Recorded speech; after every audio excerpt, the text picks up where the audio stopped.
A Caminho da Luz, Emmanuel, capítulo 23, o século XIX, depois da Revolução. Afastado Napoleão dos movimentos políticos da Europa, adotam-se no Congresso de Viena em 1815 as mais vastas providências para o ressurgimento dos povos europeus. O Congresso de Viena foi uma conferência realizada por representantes dos países europeus que reorganizaram a ordem geopolítica da Europa após o fim das guerras napoleônicas. Antes da realização do Congresso, Áustria, Prússia e Rússia fizeram uma aliança que abordou o futuro dos territórios conquistados por Napoleão enquanto imperador da França. O Congresso de Viena tratou principalmente do novo desenho do mapa da Europa após o fim da era napoleônica, com o intuito de evitar novos conflitos, ok?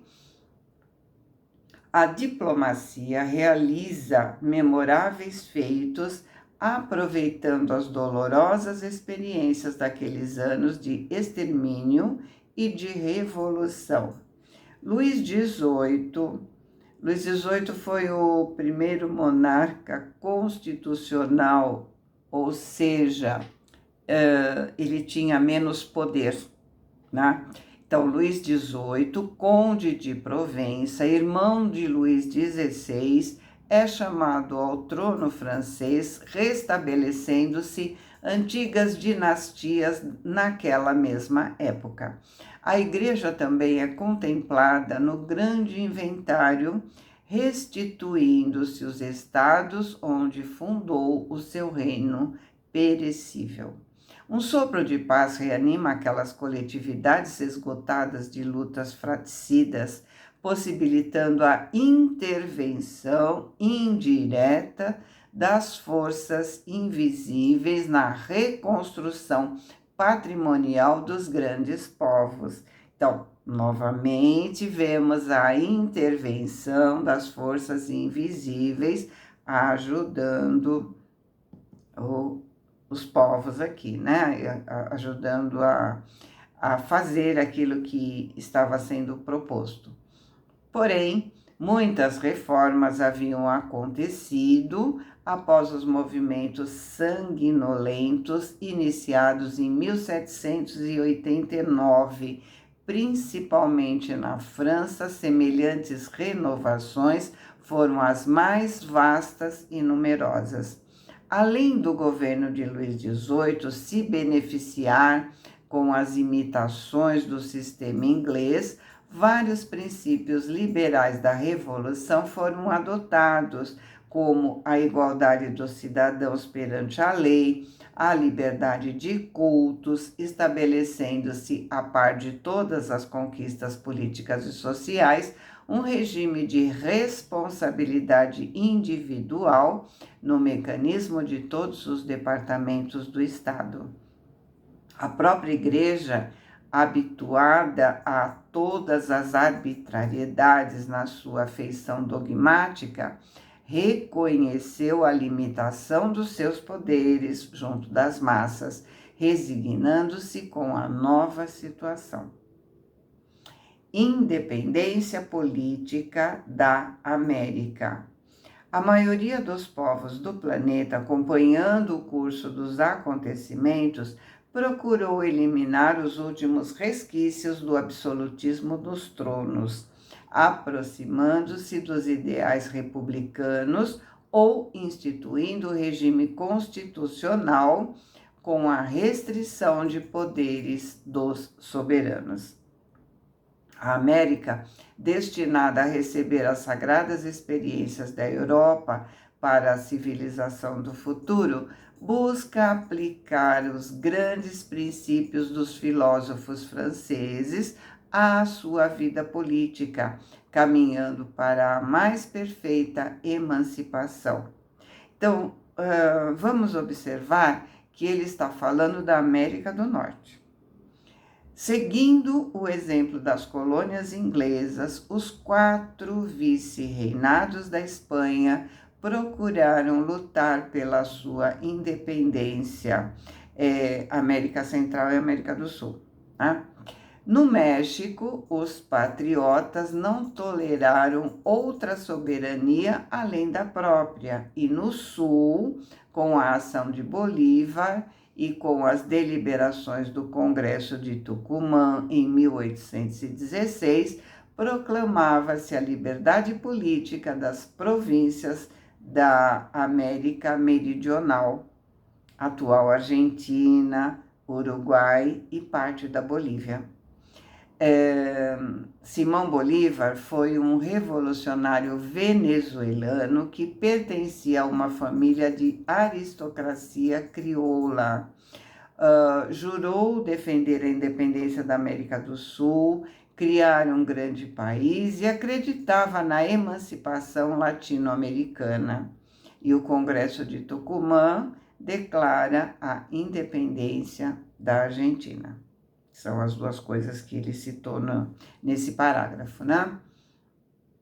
O Brasil, em 1822, também erguia o seu brado de emancipação com Pedro I, sendo digno de notar o esforço do Plano Invisível na manutenção da sua integridade territorial, quando toda a zona sul do continente se repartia em pequenas repúblicas, atendendo-se à missão generosa do povo brasileiro na civilização do futuro.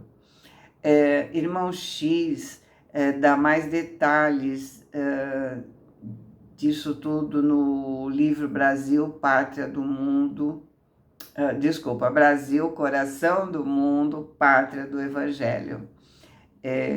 A gente vê depois esse livro, tá? Allan Kardec e os seus colaboradores. O século XIX desenrolava uma torrente de claridade na face do mundo, encaminhando todos os países para as reformas úteis e preciosas. As lições sagradas do Espiritismo iam ser ouvidas pela humanidade sofredora. Jesus, na sua magnanimidade, repartiria o pão sagrado da esperança e da crença com todos os corações. O Espiritismo, né? Ou seja, a filosofia espiritualista e a ciência espiritualista é um esclarecimento, não é uma religião. Os homens é que fizeram do espiritismo uma religião, mas é uma filosofia e uma ciência, né? Kardec deixou isso muito claro. Mas, na sua missão de esclarecimento e consolação, Allan Kardec se fazia acompanhar de uma pleiade de companheiros e colaboradores, cuja ação regeneradora não se manifestaria apenas nos problemas de ordem doutrinária, mas em todos os departamentos da atividade intelectual do século XIX. A ciência, nessa época, desfere os voos soberanos que a conduziriam às culminâncias do século XX. O progresso da arte tipográfica consegue interessar todos os núcleos de trabalho humano, fundando-se bibliotecas circulantes, revistas e jornais numerosos. A facilidade de comunicações com o telégrafo e as vias férreas estabelece o intercâmbio direto dos povos. A literatura se enche de expressões notáveis e imorredoras. O laboratório se afasta definitivamente da sacristia, intensificando as comodidades da civilização. Ou seja, a ciência se separa da religião. Constrói-se a pilha de coluna. Pilha de coluna foi a primeira bateria a produzir uma corrente elétrica contínua.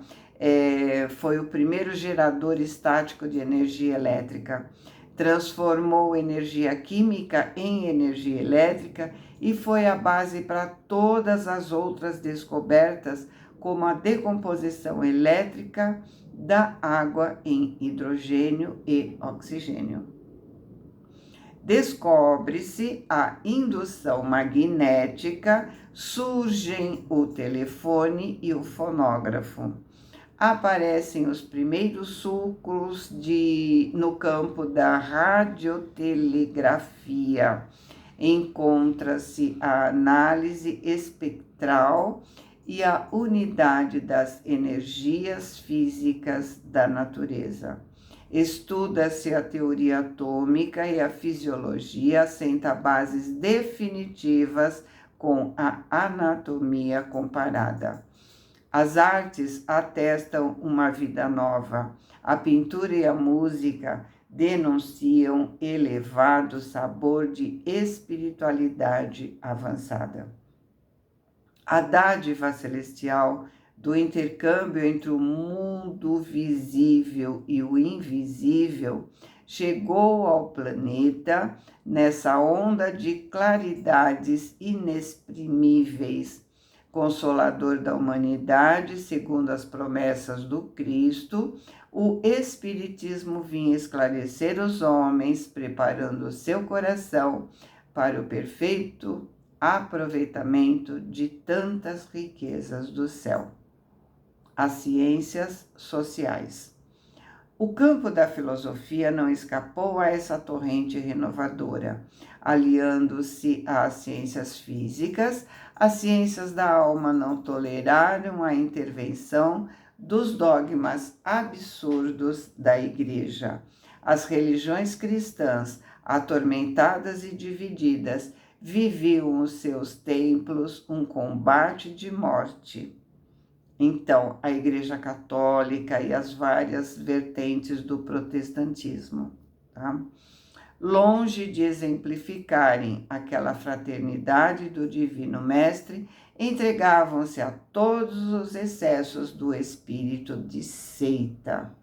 Então, a filosofia se recolheu no seu negativismo transcendente, aplicando às suas manifestações os mesmos princípios da ciência racional e materialista, ou seja, emergiu o ateísmo e o pessimismo.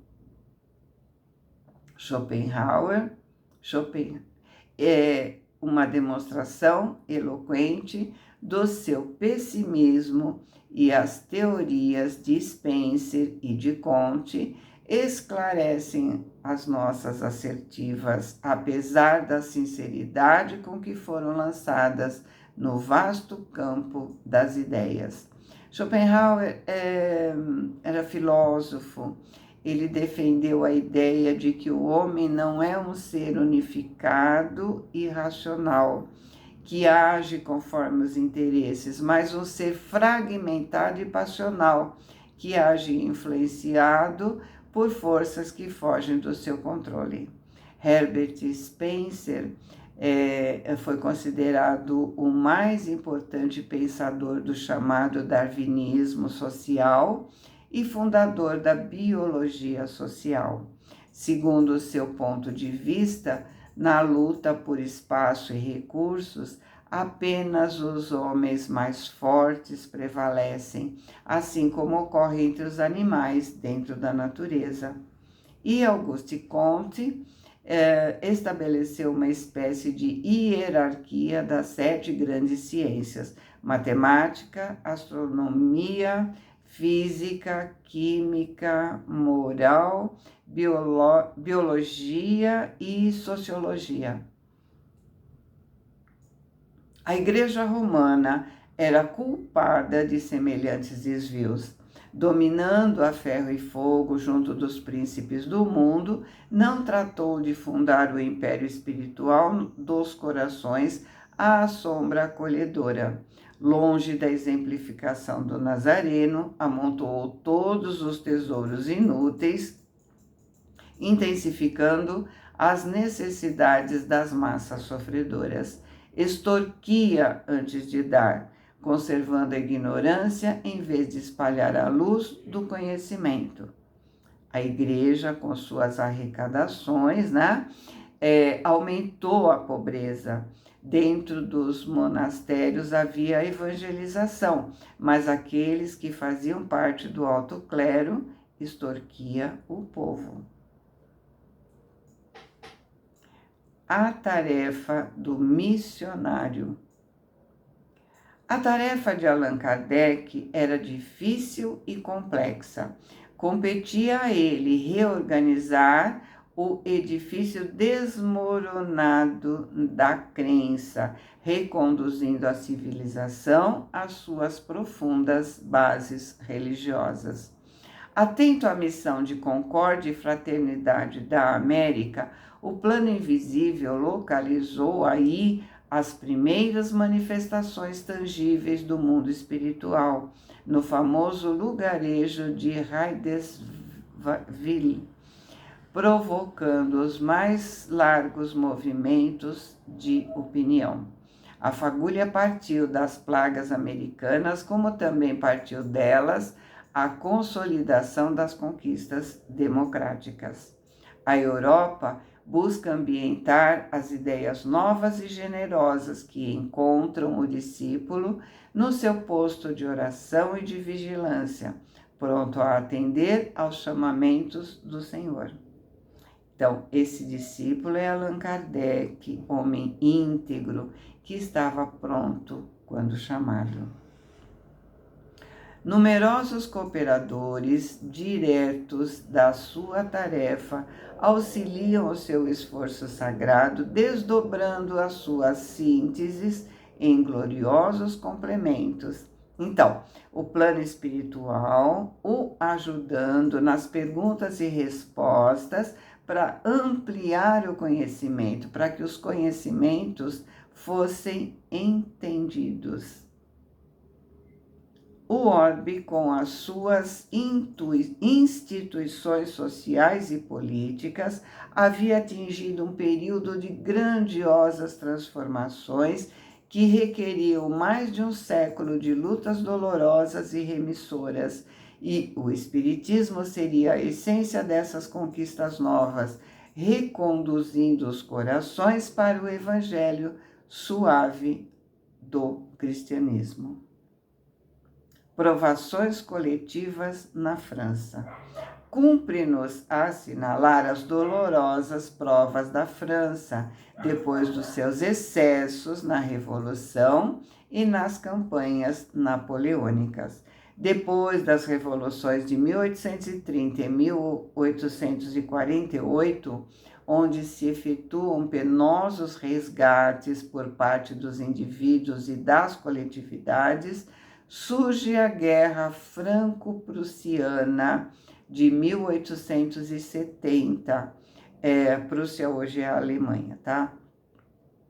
A grande nação latina, a França, em virtude de causas somente conhecidas no plano espiritual, é esmagada e vencida pela orgulhosa Alemanha de Bismarck, que por sua vez, embriagada e cega no triunfo, ia fazer jus às dores amargas de 1914 a 1918. Então, a Prússia unificada sofre a derrota na Primeira Guerra Mundial por conta desse orgulho, triunfo que os deixou embriagados e cegos pelo triunfo sobre a França. Paris, que assistiu com certa indiferença às dores dos condenados do terror, comparecendo aos espetáculos tenebrosos do cadafalso e aplaudindo os opressores, sofre miséria e fome em 1870, antes de cair em poder dos impiedosos inimigos, em 28 de janeiro de 1871. As imposições políticas do imperador Guilherme em Versailles e as amarguras coletivas do povo francês nos dias de derrota significam o resgate dos desvios da grande nação latina. Então, aqueles que estavam felizes com o sofrimento daqueles que eram guilhotinados precisavam colher o que plantaram. Ou seja, pela lei de causa e efeito, que é imutável, infalível, passaram por fome e miséria antes de cair em poder dos impiedosos inimigos. Provações da Igreja. Aproximando-se o ano de 1870, que assinalaria a falência da Igreja com a declaração da infalibilidade papal, o catolicismo experimenta provações amargas e dolorosas. Exaustos de suas imposições, todos os povos cultos da Europa não enxergaram nas suas instituições senão escolas religiosas, reduzindo-se às suas finalidades educativas e controlando o mecanismo das suas ações. Então, todos os povos passaram a controlar a igreja, uma vez que não aceitavam a infalibilidade papal. Compreendendo que o Cristo não tratou de assambarcar nenhum território do globo, os italianos naturalmente reclamaram os seus direitos no capítulo das reivindicações, procurando organizar a unidade da Itália sem a tutela do Vaticano. Desde 1859, estabeleceu-se a luta, que foi por muito tempo prolongada em vista da decisão da França, que manteve todo um exército em Roma para a garantia do pontífice da Igreja.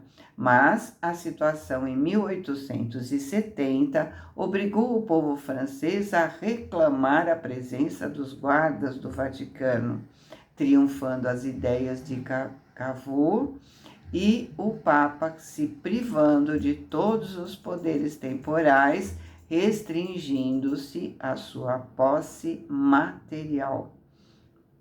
Cavour foi um político italiano que lutou pela unidade italiana, tendo sido considerado o maior estadista do seu tempo. Ele lutou pela unificação da Itália. Começava com Pio IX a grande lição da Igreja. O período das grandes transformações estava iniciado e ela, que sempre ditou ordens aos príncipes do mundo na sua sede de domínio, iria tornar-se um instrumento de opressão nas mãos dos poderosos. Observava-se um fenômeno interessante. A Igreja, que nunca se lembrou de dar um título real à figura do Cristo, assim que viu os tronos do absolutismo desmoronarem com as vitórias da República e do direito, construiu a imagem do Cristo Rei para o cume dos seus altares. Aí, né, como ele fala, observa-se um fenômeno interessante, né? A Igreja que nunca se lembrou da realeza, outro tipo de realeza, óbvio, né? De Cristo, agora, né? Fazendo imagens de Cristo Rei, colocando em cima dos altares, enfim. Sem comentários, né? Boa semana, fiquem com Deus, amo vocês.